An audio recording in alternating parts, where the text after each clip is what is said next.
past 5 years, the Department of Military Veterans has been assisting veterans and their dependents with education support for both basic and higher education.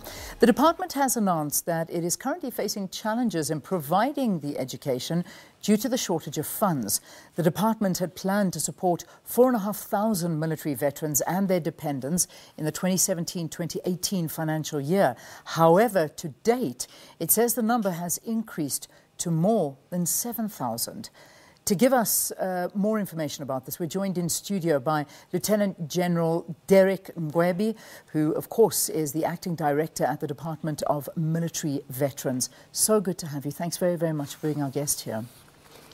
Thank you, Leanne, and thanks for inviting us. Tell us a little bit more about the Department of Military Veterans Education Fund and its mandate. Well, the Department of Military Veterans is mandated by the Act number 18 of 2011 to deliver about 11 benefits. Education support is one of those. And we are expected also to deliver to the qualifying military veterans and their dependents, both at basic education and higher education. So we look at exactly, these are the financials from the department, saying that they obviously, you're saying you're facing a financial implications for the 2018 financial year, yet the education support benefit allocated is 145.2 million rand for this next financial year. How is this budget being used? Well, we are expected to fund the qualifying students at basic education level. The pegged amount, which is a maximum per student, is about 42,000. And at higher education is about 72,000. And presently, we are funding in total about 8,018 students as we speak. And we budgeted for 145 million. But we have spent already 224 million. Sure. Okay, so you're going to need now, and this leads me to my next question, because you've defaulted on payments to students and institutions. Have you been communicating with the respective institutions and also to some of these students that have been affected? And how many students are we talking about that have had defaulted payments? So for default payments, we're talking about 100 students or so. And the challenge we're faced with there is some of the learning institutions are not compliant with National Treasury regulations in terms of tax compliance. So it becomes difficult, therefore, for us to pay to people who are not compliant. And we're engaging those schools in terms of them at least fixing their compliance when it comes to tax. And also the invoices are not yet with us, with some of the schools, so we're looking at that. And we are communicating with the schools and we are communicating with the students which are involved. But as you would understand, communication is not that very easy. How does it work, though? Because in the introduction, what I said was that the department had planned to support 4,500 military veterans and their dependents.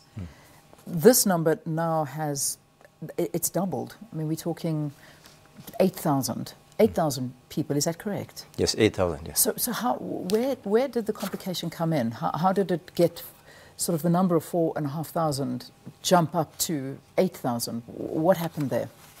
Well, you are talking about, as we started about 5 years ago with this benefit to the military veterans, their dependent, it was not, the department itself was not known. And with time, then people realize what is available. And then the numbers in terms of applications are going up. So we are trying to manage that in terms of the figures. Yeah. When you talk dependents, is it anybody who is a veteran and their children, grandchildren? When you talk dependents, who are we talking about that you are able to help with funding? We are talking about military veterans themselves, their spouses, their children, and any other person who happen to be depending for a living to that military veterans. But then, of course, there must be a proof in terms of what's registered in the Department of Home Affairs. Yeah, this I can imagine is quite it's quite broad. in terms of how many people can be or can qualify for this and get the funds out of this. And hence, you can understand why the budgets do run out and get much higher as the years go by and as people do find out about this. But what is going to be done? Because if we are defaulting on payments now and people find out more and more about this, it's only going to become heavier and heavier as a burden. So is there prospects that this budget is going to be increased, or how are you going to pay these debts now? First, at least, we are committed with the 8,000 students which we are in our system now and we're supporting. We are committed to support those. As we begin to look at new applicants in terms of the coming academic year, 2019, we are engaging some of our sister departments, basic education, and we are trying to at least see which schools, which are good schools, where there is free education, and try and encourage some of the parents and dependents to at least approach those schools. Yeah. We are also engaging the Department of Higher Education and looking at and also looking at our potential students for the next academic year, moving forward and applying through NSFAS.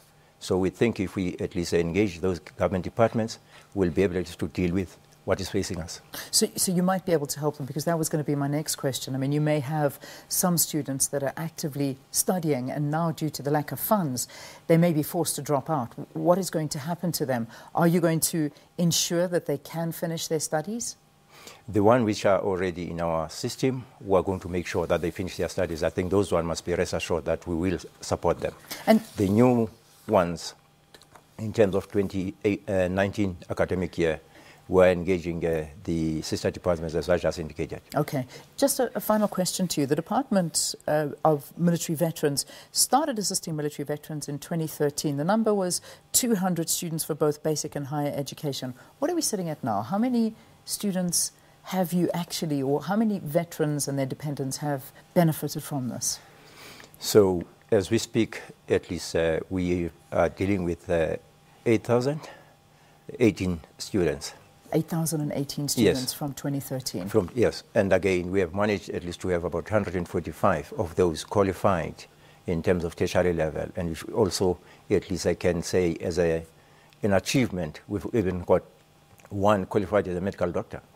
Fantastic. That's a good success story to hear. And I hope we hear many, many more of those. But getting over the financial difficulties is the first stumbling block. It really is. So let's see how that all unfolds. But thank you for coming and visiting us and talking to us here on the program, updating us on what's been happening with the Department of Military Veterans, assisting veterans and their dependents to get an education, both basic and higher education. However, running into a financial difficulty for the next year ahead when it comes to paying. But NSFAS may step in to help. So Lt General Derrick Mgwebi, the acting DG at the Department of Military Veterans, updating us. Let's take a break. News at 8 after this.